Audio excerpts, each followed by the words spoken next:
Hürmetli vatandaş. Bugünkü leksiyalarımızı başlayımız. Leksiyarısı da Gacirozi.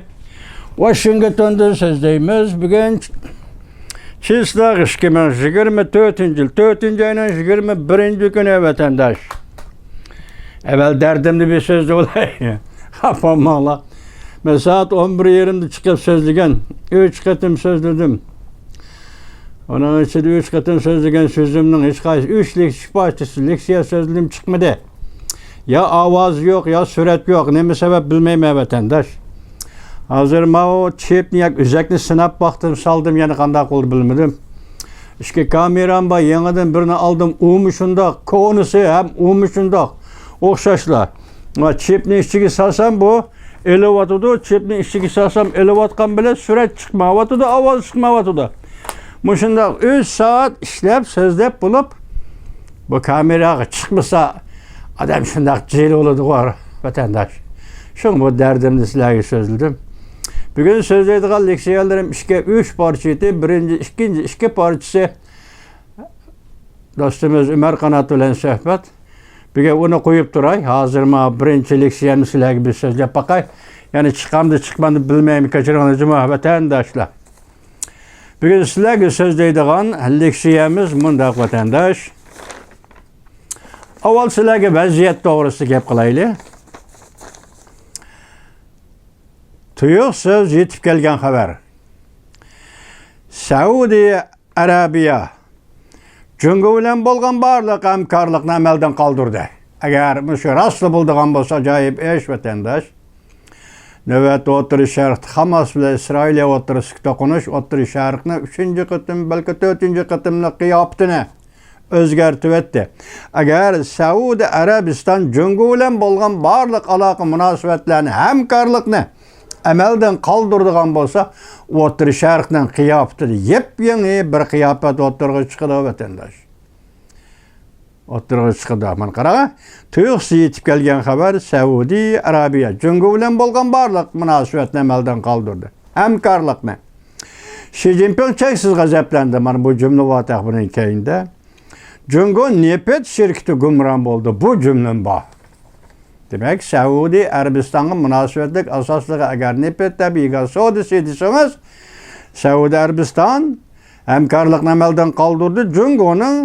Cüngü nepet yak şirket, nepet kimya şirketi gumran boldu. Bir şirket yani ikisi var. Elon Musk parxotdan sakırdı. Bu digeldik Cüngü bilen Saudi birleşip Saudi kılmakçıydı. Amerikalık çoğun kapitalistiydi. Elon Musk arlıqda Tayvan'ı Cüngü koşup bireyli dep şuarımı tavılgan idi. Soda birlikte parxot çıktı Cüngü bilen hazır bir haberler qırgan Elon Musk'tan bütün texnikisini Soda sahasıdaki ve pen texnika bütün texnikisinin ilgar texnika şekillerini yaka modellerinin hemmisini Cüngü oğurlap boğan gep.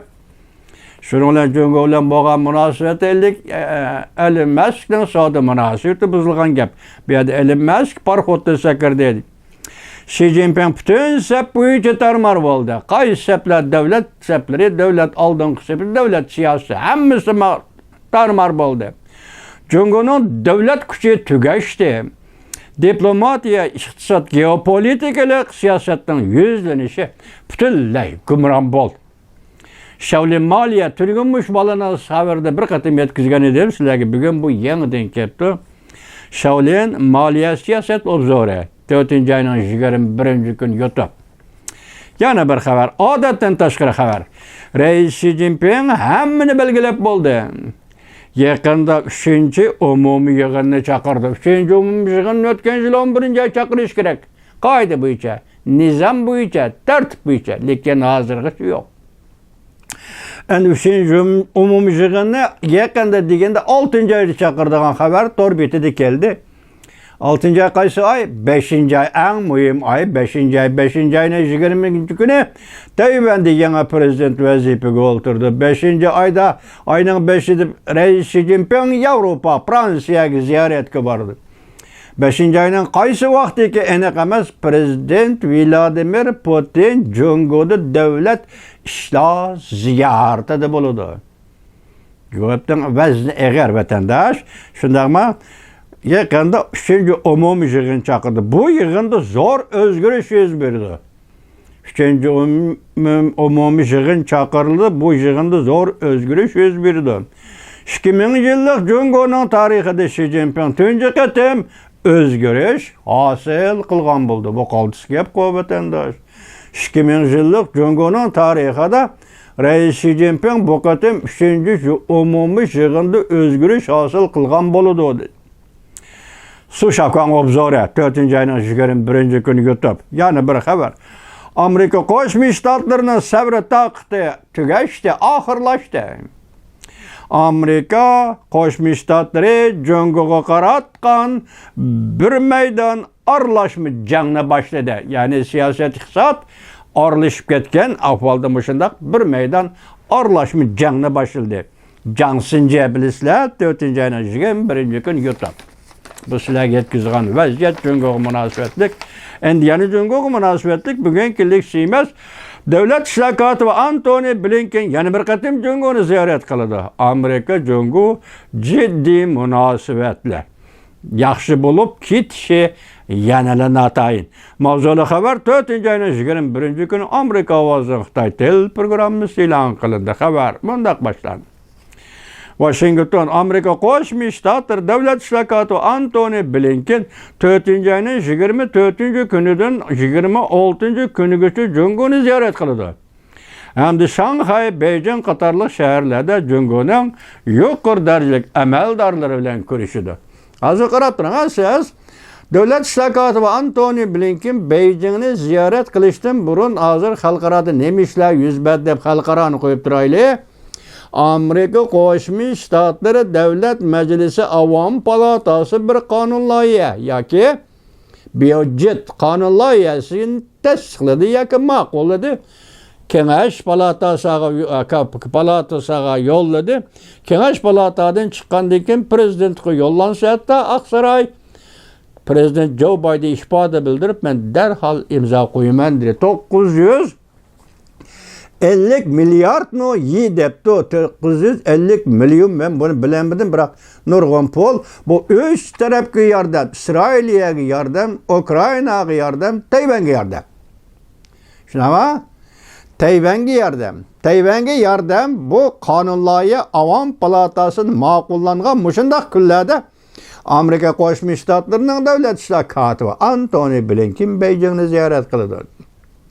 Ondan Antony Blinken'ning Beijingni ziyorat qilishiga munosabatlik bu yerda aqliy iqtidor bexatarligi masalasi, masalan zahar chekimliklarga qapin tayinlaydigan cheklash masalasi, ikki davlat harbiy ishlar tarafidagi aloqa munosabatlar masalasi bu qatim shularni so'zlashida Jungo'da debdi. Qaraganda bu temalar, bu mavzular bak mo'tadil vatandosh, bak mo'tadil mavzular hamda hisobda hozir Laura xonim Amerika'nın Tayvan'da turishliq vakolat xonasining boshlig'i raisi Laura xonim debdi ki biz mushu suhbat jarayonida, ya'ni hozirgi jiddiy paytda Tayvan intayin nozik turayotgan bir paytda davlat ishlar kotibining Beijingni ziyorat qilishi bu bir gap. Endi biz ta'kidlaydigan bir ish, Amerika ta'kidlaydigan bir ish tinchlik, muqimlik, to'qinishdan saqlanish.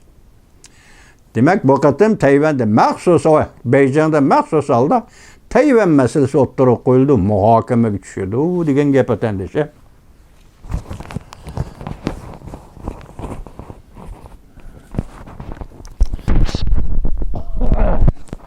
Endi bu masalada Amerika Qo'shma Shtatlar Davlat Mahkamasi nima dedi qarang? Bir nafar yuqori darajalik amaldor shundoq dedi. Amerika Qo'shma Shtatlari kun tartibki har qanday masalada Jungo bilan Amerika o'rtasida suhbat, dialog, kun tartibki har qanday masalada ilgirlash hosil qiladigan manzara intayin real. Demak, bu yerda bir masalalarni hal qilamiz degan gap vatandosh. Shundaqdimi debdi davlat mahkamasi hushyor bo'lishimiz kerak. Axir takrorligini. Endi sizga boshqa xabardan boshqa, bundan boshqa yana nima dedik?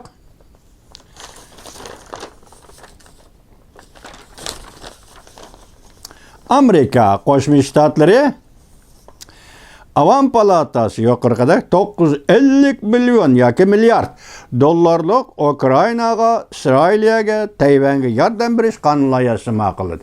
Bu ma'qullagan mushu paytlarda hozir Ukrayna Avam palata boshlig'i Mike Johnson apandiga rahmat aytdi.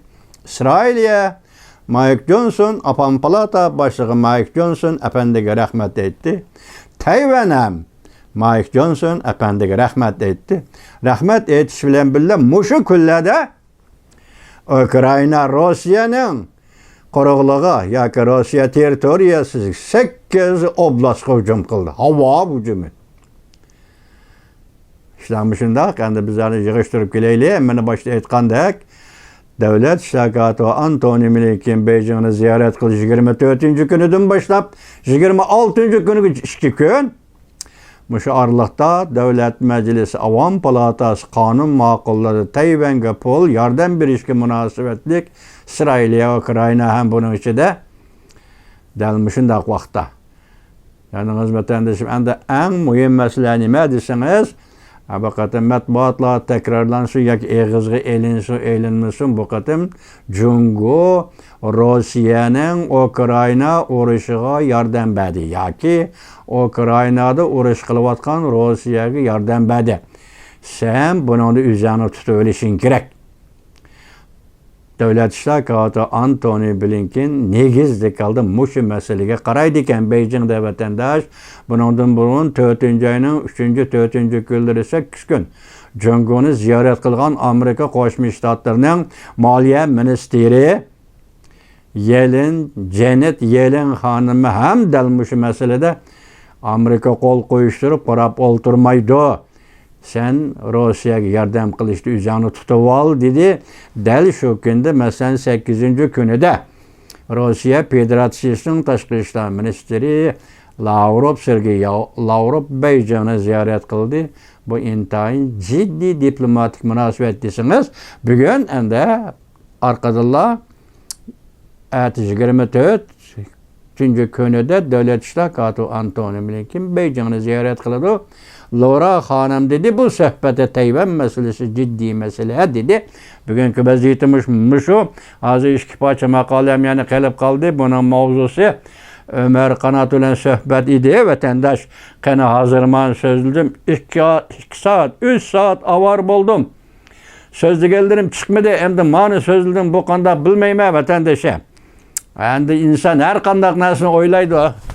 Nemi sebep bunda ekanligini bilmeymen. Kameranın sebebi mi? Üzeknin sebebi mi? Ya üzemnin texniki sebebi mi?